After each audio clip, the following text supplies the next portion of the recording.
Assalamualaikum warahmatullahi wabarakatuh. Kami dari kelompok 5 dengan nama tim Dijagain akan mempresentasikan hasil feedback tugas 3 dan 4 yang dipresentasikan beberapa pekan yang lalu. Di mana tim kami yaitu ada Muhammad Reza Falepi, Muhammad Anggi Rifai, ada saya Rizna Sari, ada Muhammad Ilham Arif, dan ada Muhammad Salim Hasan. Di mana untuk yang pertama, pada presentasi pekan lalu itu kami diberikan saran untuk penambahan penggunaan iOS pada kebutuhan non-fungsional, di mana ternyata tidak menutup kemungkinan bahwa pengguna dari smartphone itu ada juga yang pengguna iOS. Jadi kami mempertimbangkan pada kebutuhan non fungsional itu kami menambahkan spesifikasi para pengguna yang menggunakan iOS, di mana pada platform kami yang menggunakan smartphone itu ada dua user, yaitu ada wali pasien dan ada ekspedisi atau kurir. Jadi kami menambahkan pengguna iOS pada dua user tersebut. Selanjutnya ada model investasi. Ya, untuk model investasi terdapat dua model, yaitu untuk pembagian keuntungan. Yang pertama pendapatan laba penjualan, dan yang kedua adalah investasi atau saham. Untuk pendapatan laba penjualan bisa menjadi salah satu sumber dana bagi pihak platform. Misalnya laba penjualan perusahaan berupa obat batuk yang diberi harga dari mitra sebesar Rp2.000, sedangkan dijual dengan harga Rp2.500, sehingga terdapat pendapatan laba sebesar Rp500 sebagai pendapatan lain-lain. Kemudian untuk investasi atau saham, pendapatannya berasal dari keuntungan yang akan didapatkan dari pembayaran bunga, pembayaran dividen, capital gain yang didapatkan ketika menjual aset, dan keuntungan lain yang didapatkan ketika menjual aset. Di sini terdapat simulasi untuk investasi saham. Pak Dodi merupakan salah satu pemegang saham yang ada di Jagain, yang akan membagikan dividen sebesar Rp144 per lembar saham. Jika Pak Budi memiliki 60 lot atau 6.000 lembar saham, maka jumlah dividen yang akan diterima oleh Pak Budi sebesar di sini terdapat dividen sebelum pajak sebesar 6.000 atau 6.000 lembar dikalikan dengan Rp144, sehingga jumlah besar dividen sebelum pajak adalah Rp864.000. Kemudian untuk dividen setelah dikurangi pajak itu Rp864.000 dikurangi dengan Rp864.000 dikalikan dengan jumlah pajak itu 10%. Jadi hasil jumlah dividen bersih yang diterima Pak Dudi ketika menjual 6.000 lembar saham sebesar Rp776.600. Nah, selanjutnya yaitu arsitektur.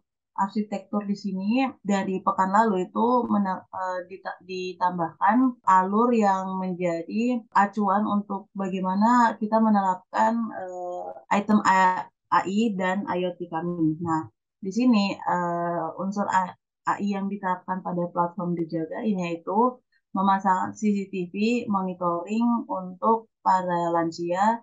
Di sini CCTV-nya nanti akan berbasis computer vision. Nah, referensi yang kami dapatkan kira-kira seperti ini. Jadi acuannya pada penelitian ini itu dia menerapkan real-time CCTV deteksi manusia dengan sistem virtual line, di mana sistem pengawasan suatu tempat yang dapat mendeteksi manusia saat melintasi garis virtual tersebut. Jadi penelitian ini itu menerapkan CCTV-nya itu berbasis virtual line. Kemudian nanti akan mendeteksi apakah ini manusia atau yang lain. Kemudian nanti informasi akan dikirim ke user secara real time, di mana ada perancangan perangkat kerasnya. Pada penelitian itu ada laptop atau komputer, WiFi, jaringan, dan CCTV. Kemudian ada alur flowchart-nya seperti pada gambar, dan hasilnya terdapat pada CCTV. Nah, kami mengembangkan atau merancang hampir mirip seperti pada penelitian ini, di mana di sebelah kiri ini CCTV akan merekam. Alurnya, kalau misal dia merekam itu akan memproses deteksi, kalau tidak dia nanti fungsinya tidak terdeteksi objek. Kemudian ketika proses deteksi itu nanti akan mendeteksi objek manusia, kemudian mengklasifikasi objek ke nama pasien. Setelah itu nanti akan dilakukan resize resolusi yang akan dikirimkan ke database dan akan ditampilkan pada platform Dijagain. Kurang lebih seperti itu. Kemudian ada unsur IoT pada platform kami, yaitu ada di 1.0, di 1.0, di 2.0, dan di 3.0, di mana ini unsurnya itu akan user lansia itu akan menggunakan, kemudian informasinya nanti akan dikirimkan ke platform.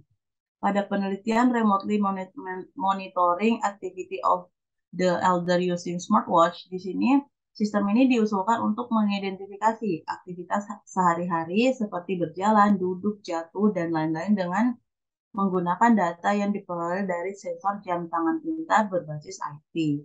Kurang lebih arsitekturnya sama, kurang lebih cara kerjanya sama, di mana lansia nanti itu akan menggunakan smartwatch pada penelitian ini. Nanti datanya akan dikirim ke web server yang akan diolah nanti di MATLAB untuk dilakukan klasifikasi, kemudian dikirim kembali ke server dan ditampilkan di smartwatch. Nah, di rancangan kami itu smartwatch, smart bottle, sama smart scale tadi itu atau produk-produk IoT kami itu informasinya akan dikirim ke server. Kemudian nanti akan terbagi dua, akan dikelola oleh tim medis dan bisa juga langsung ditampilkan ke platform. Untuk hasil yang dikelola oleh tim medis itu akan dikirimkan dalam bentuk hasil diagnosa lansia kepada wali atau kepada user dari platform. Selanjutnya tenaga ahli. Tenaga ahli dari platform terjaga ini sendiri terdapat dua tambahan, yaitu marketing dan database management, di mana marketing melakukan pemasaran dan pengenalan produk kepada konsumen. Kemudian untuk database management, bertugas untuk mengelola jumlah data yang terdapat pada platform terjaga. Nah, kemudian query. Di sini terdapat beberapa contoh query yang nantinya dapat digunakan untuk mengembangkan aplikasi dari platform DJKIN. Di sini kami mengambil contoh dari tabel yang ada pada platform DJKIN, tabel database, dari tabel panti asuhan, kemudian dari tabel produk, kemudian dari tabel produk-produk DJKIN sendiri yang ada gelang, timbangan, dan botol. Dari beberapa tabel tersebut nantinya akan dikembangkan aplikasi inventaris barang untuk pihak panti. Untuk contoh kedua dari tabel pasien, pemeriksaan, kemudian aktivitas, kemudian diagnosa dokter, catatan perawat, catatan nutrisi, dan rekomendasi gizi. Nantinya dapat dikembangkan menjadi sebuah aplikasi yang dapat bermanfaat bagi rumah sakit, yaitu aplikasi rekam medis. Selanjutnya skenario. Di skenario ini maksudnya bagaimana pihak kami atau tim dijaga ini tuh dapat mengatasi kesenjangan harga obat dari beberapa tempat, dan berapa yang harus pengguna bayar untuk menggunakan platform kami seperti itu. Dimana kalau untuk harga obat itu sendiri, kami menilik kembali dan mendapatkan peraturan sesuai dengan Peraturan Menteri Kesehatan Nomor 98 Tahun 2015 tentang pemberian informasi harga eceran tertinggi obat, Pasal 4, di mana informasi HET pada label berupa nilai nominal, sebagaimana dimaksud pasal sebelumnya. Untuk obat selain obat generik ditentukan berdasarkan HNA, ditambah biaya pelayanan kefarmasian sebesar 28% dari HNA. Maksudnya bagaimana? Maksudnya seperti contoh ini. Harga obat dari supplier itu harganya itu 5.900 per strip. Nah, misal harganya seperti itu, kemudian di bawah kefarmasian atau pelayanan kefarmasian ditambahkan 28%. Hasilnya harga obat tersebut jadinya 7.600.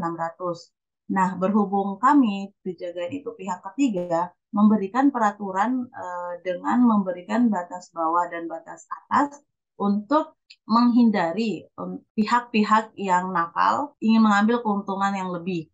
Jika kita temukan harga paling tertinggi itu 8.200 dan harga paling terendah itu 7.700. Kurang lebih itu yang terpikirkan saat ini untuk mengatasi kesenjangan harga dari beberapa tempat. Kemudian untuk harga produk IoT kami sendiri itu berapa sih yang harus dibayarkan oleh pengguna yang ingin menggunakan produk kami. Nah, setelah kami mengidentifikasi, mencari referensi kembali, kami menetapkan harga di 1.0 itu kisaran 599.000, untuk di 2.0 itu 280.000, dan di 3.0 itu 190.000. Nah, total keseluruhan ketika ingin menggunakan yaitu 1.069.000. Sekian dari kelompok kami, kurang lebihnya mohon dimaafkan. Assalamualaikum warahmatullahi wabarakatuh.